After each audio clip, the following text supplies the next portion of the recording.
Hey guys, how you doing? Welcome to Redcat Shredder. So we've got the Redcat Shredder here with us today, and a big bonus. It rained last night, like cats and dogs, and we're here at the Wall of Shame, and it's flooded. Show them, Jen. It's flooded. We've got running water today. So I guess we're going to see if the shredder can handle water. We're going to take it around the oval here a little bit and just see what it does, see how it do. We're running it on 4S. It's all factory. I also bought this used, so I know it's probably going to need a spur gear. It's got, well, I'll show you when we get home with it. It got a rock stuck in it and someone kept running it, so it basically cut a groove into the spur gear. So just send it to Redcat. Alright, so let's go down here and let's see if it'll do a little bit of water planing. Go ahead and look down there in the water area there. Alright, so we're going to come down here by the Wall of Shame and bring it on back. We're going to see if this thing's waterproof. I also saw a video of a guy planing one of these. So we'll see if it'll plane.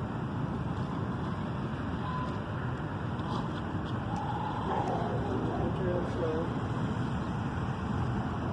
Here we go. You ready?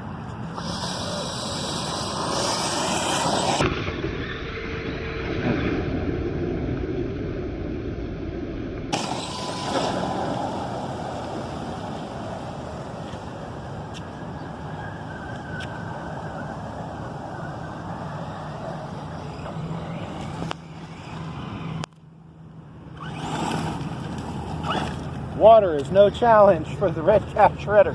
I did not realize it was that deep down there at the other end. It went over the top. But it kept moving. Yep. Woo! Caught it just in time, too. Caught it. Look at that. Still functional. Redcat, baby. You gotta have yourself some Redcat action. What happened? This tire balloon popped, but I caught it just in time before it flew apart. So, let's see here. Oh, there's a chunk missing off of it. Where at? Oh no, it's just my eyes. Oh, but yeah, it looks intact to me. Awesome possum. So a lot of people call the Redcat Shredder. Okay, the Redcat Shredder is a 4S 1/6 scale brushless. I don't know if you want to call this a trucky or what. Monster truck, buggy. I don't know what you want to call it, but this is the poor man's X-Max is what this is. Whereas the X-Max is $950 or so before you buy batteries and everything for just the truck. The Shredder is the same size, it's lighter, and it's only $359.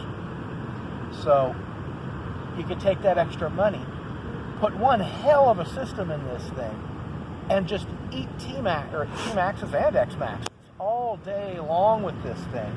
It's just as durable as you can see right there. I mean, proof's in the pudding. It got deep. Yeah, it got real deep over there. I mean, that was at least 1.5 to 2 foot deep. Lift it up from the rear end, see how much water's got stuck in it. It went,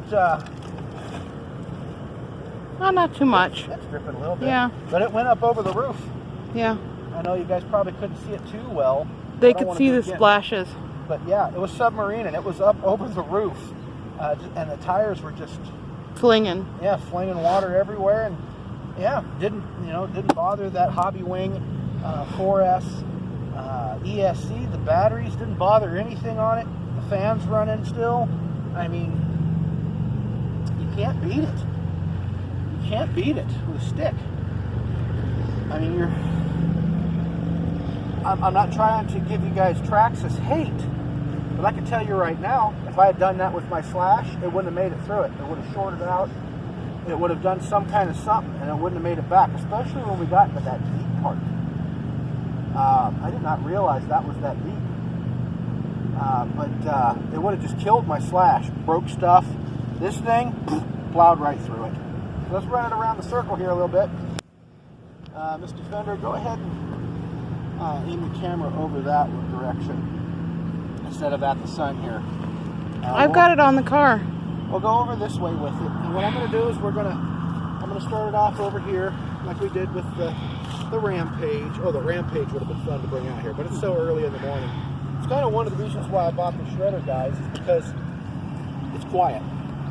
And I love my Rampage, don't get me wrong. There's nothing like that two-stroke goodness. But it's nice and quiet. You know, we're in a friend's neighborhood, so. Alright, so let's see if I'm going to come over here on your other side here, because I'm weird like that. I got to be over here. Really good plain view of it. Okay, so we're going to go around like we did with the Rampage. This grass patch right in front of us again. That's going to be our circle. So we'll take it slowly around first.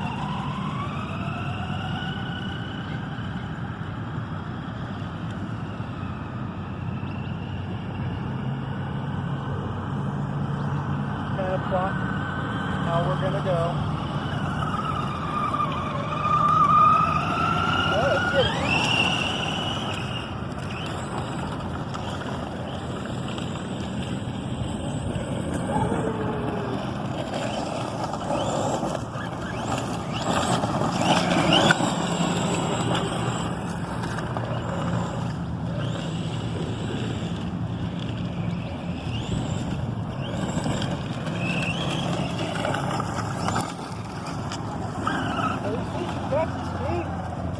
Definitely got some speed. I mean, top speed on this, what I've measured out of this one factory, the only thing I've done to it is turn the punch up from 5 to 7 on the ESC. I got 42 miles an hour out of it. I mean, that's what? 8 miles an hour more, or 8 miles an hour less than the X-Max can get on 8S with the speed gear. So it's on par with an X-Max, and it's you don't need two 4S batteries.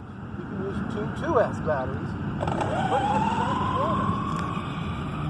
Run it back down in here. I'm gonna wash off my tires.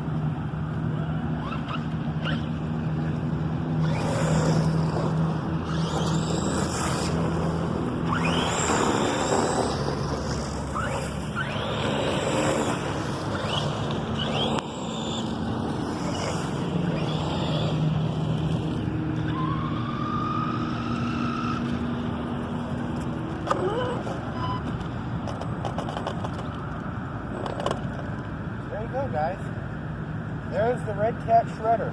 Tough, affordable, good looking, lightweight, modifiable. Poor man's X-Max. Alright guys, so got it home here. I'm letting it dry off and everything. When I'm done messing around in water with my cars, what I like to do is I have this big dollar store 2-inch brush, and I spray a bunch of WD-40 on it and kind of come through here and just kind of wipe it all down.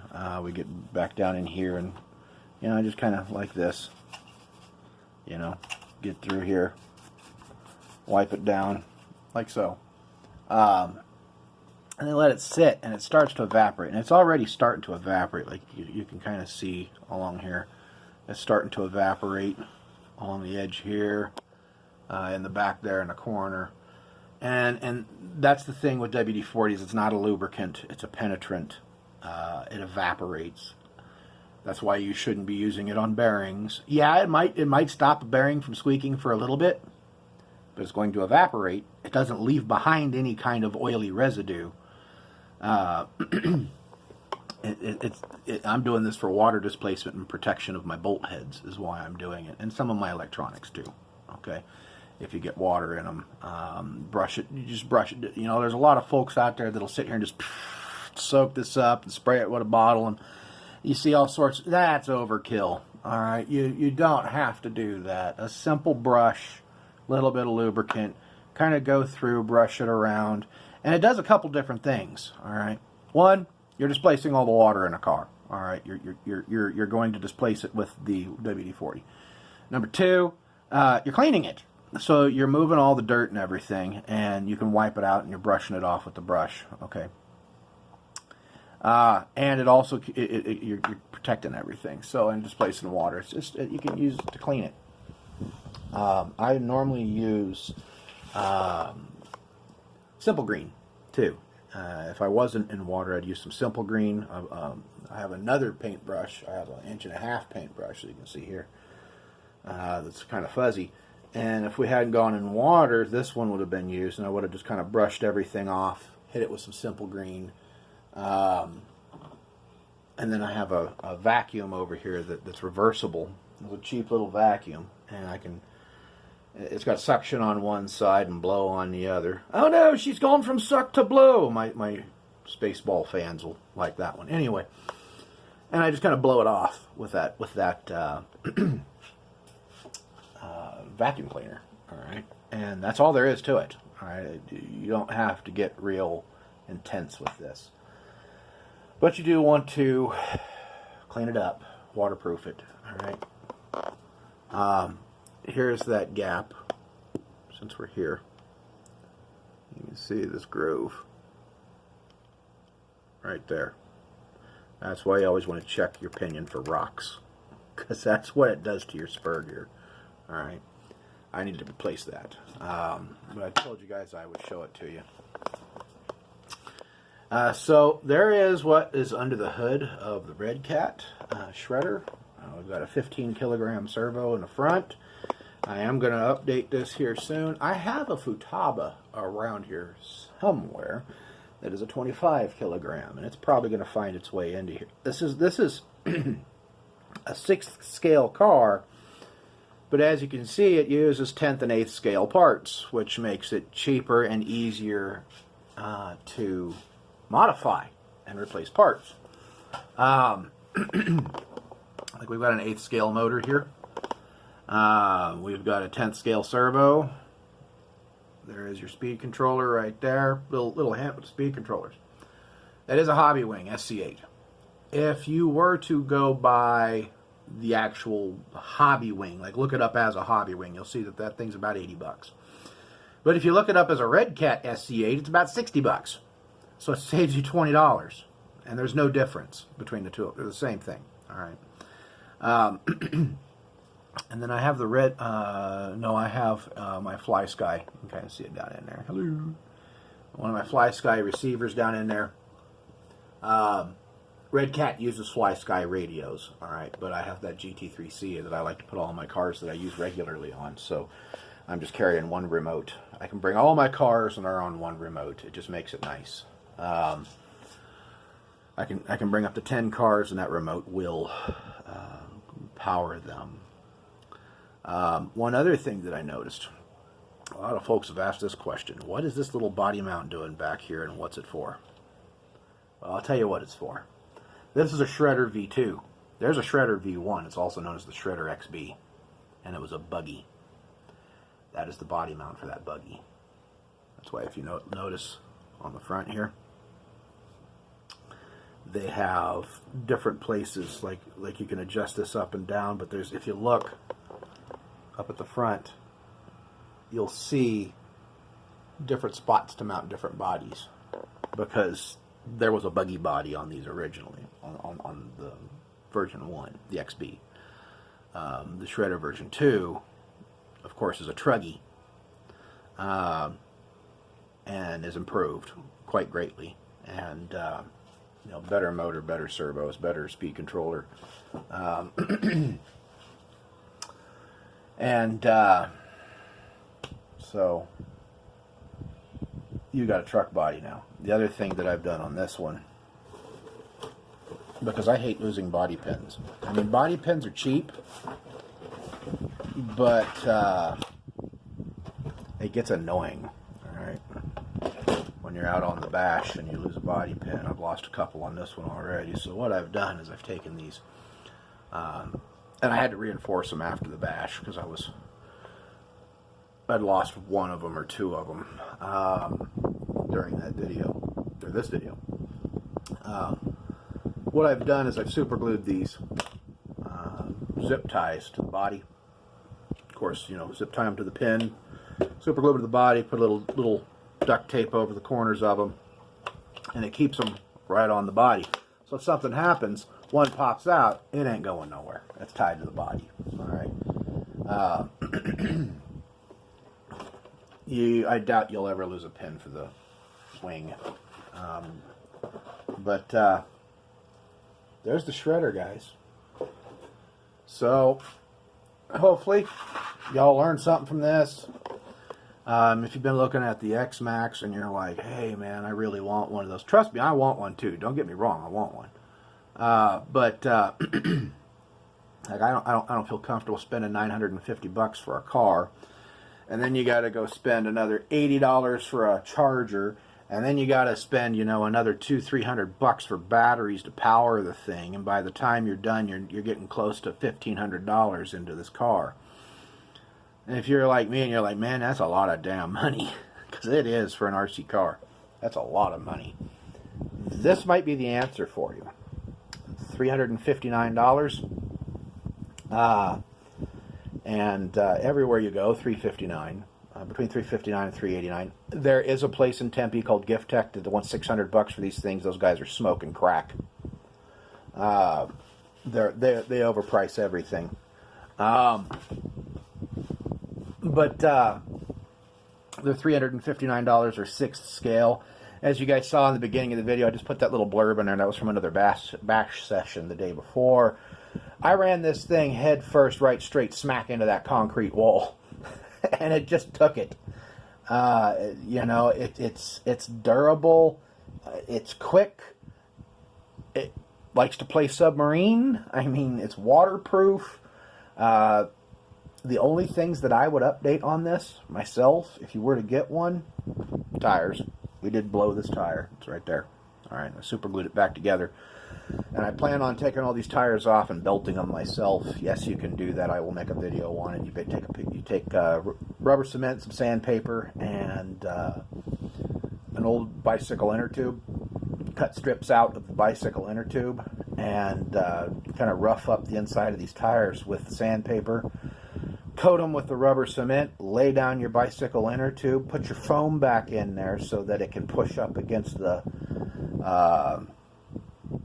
inner tube and everything, and let them dry, and then put them back on. And boom, you've got belted tires. Okay, it's not a nylon belt like on the others, but you've got a belt of rubber going down the middle there to kind of help control the ballooning. And on the shredder, you can kind of get away with just doing the front two, but I'm going to do all four. And I'll probably move this tire to back here and this tire to up here. All right. And these tires, as you can see, have a lot of wear on them. So I did buy this used. So I would do that. I would upgrade the tires, the diffs.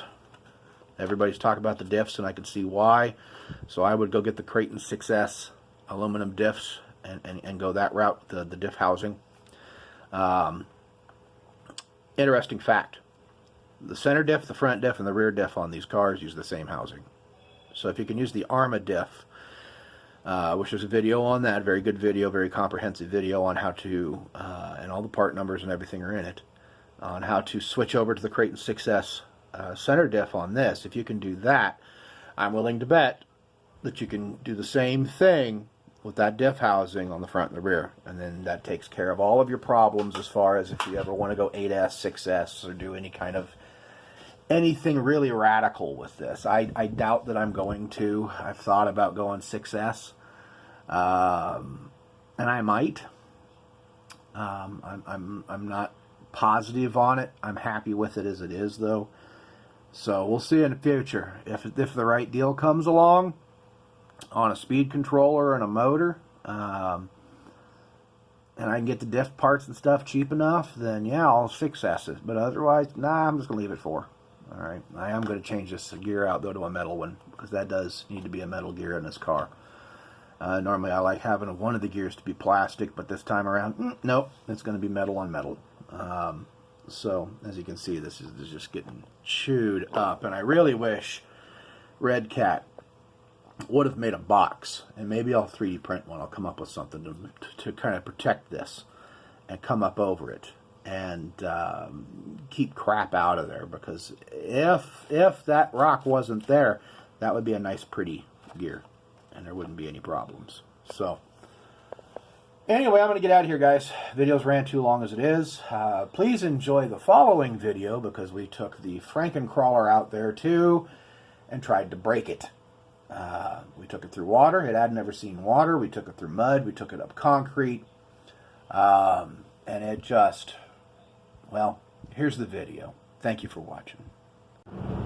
Alright guys, so this little bonus footage for the video. I brought my crawler out, the Frankencrawler. We got mud, we got deep water, we got sand, we got concrete. We're going to give this thing the ultimate test. This thing's going to break, alright? It's going to break right now. It has yet to break at all.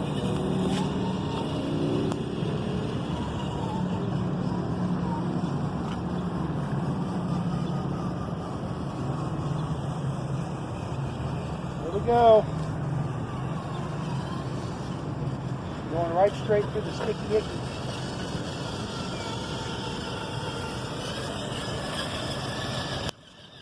Right up and over all that water. Oh, that was too easy. Yeah. We'll go back a little bit. Let it sit in it. A little mud on it.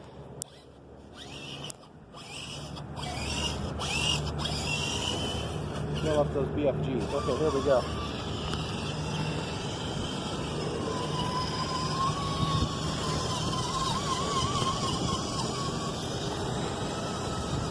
Never seen water until now.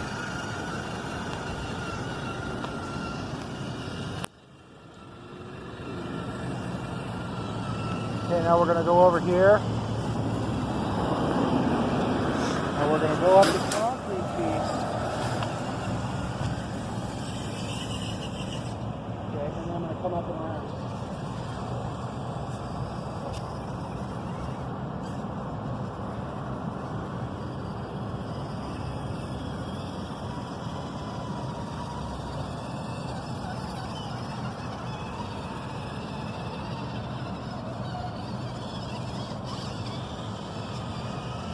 There you go, guys. There's the sand.